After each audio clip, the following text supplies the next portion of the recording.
বিদ্রোহী বিধায়কদের ফেরাতে এবার মাঠে নামলেন মমতা। সবকিছু হাতের বাইরে চলে যাওয়ার আগে একবার শেষ চেষ্টা করছেন নেত্রী।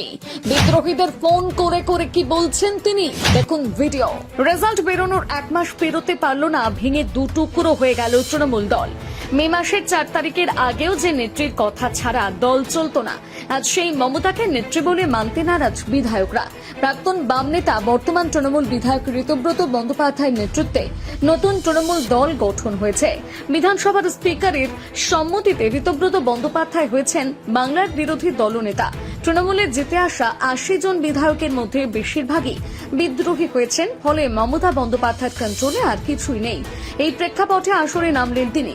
প্রাক্তন মুখ্যমন্ত্রী বিক্ষুব্ধদের অসন্তোষ দূর করতেই নিজেই নাকি বিধায়কদের ফোন করা শুরু করেছেন বলে দলীয় সূত্রে খবর।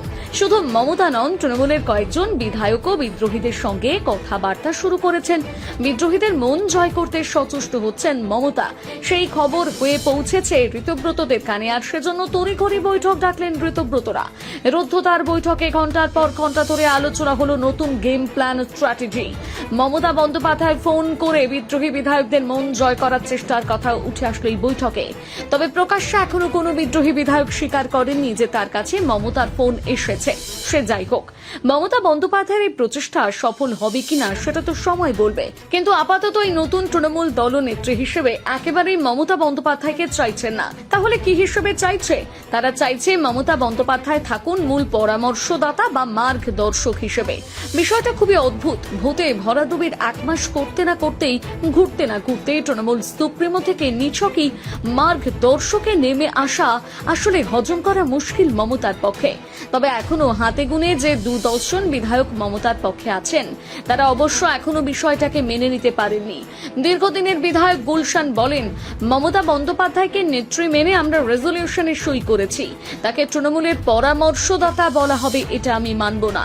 কিন্তু এসব কিছু গায়ে মাখছেন না বর্তমান বিরোধী দলনেতা ঋতব্রত বন্দ্যোপাধ্যায়। এক বিদ্রোহী বিধায়ক বলছেন 2-4 জন কি বলছে তা দেখে লাভ নেই। রেজলিউশনে 58 জন সই করেছেন। সেই চিঠি অধ্যক্ষের কাছে জমা দিয়েছেন বিধায়করাই। পরিষদীয় নিয়ম মেনে ঋতব্রত বিরোধী দলনেতা হয়েছেন, আর আকরুজ্জামান বিরোধী সচেতক। তবে মমতা অভিষেকের প্রশ্ন, ঋতব্রত বন্দ্যোপাধ্যায়কে সাসপেন্ড করে দিয়েছিল দল, তাহলে কিভাবে তিনি বিরোধী দলনেতা হতে পারেন?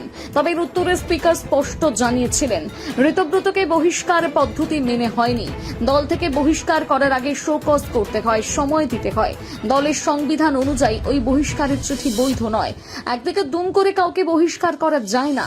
বিরোধী দলনেতা হিসেবে শোভনদেব চট্টোপাধ্যায়ের নাম প্রস্তাব করেছিলেন মমতা অভিষেক। পরে বিধায়কদের সই জাল করে বিধানসভায় এই প্রস্তাব পাশ করার চেষ্টা করেছিলেন তৃণমূল শীর্ষ নেতৃত্ব। অভিযোগ তুলেছিলেন খোদ ঋতব্রত। অভিযোগ তুলে দল থেকে সাসপেন্ড হয়েছিলেন। বর্তমানে তিনি বাংলার বিরোধী দলনেতা।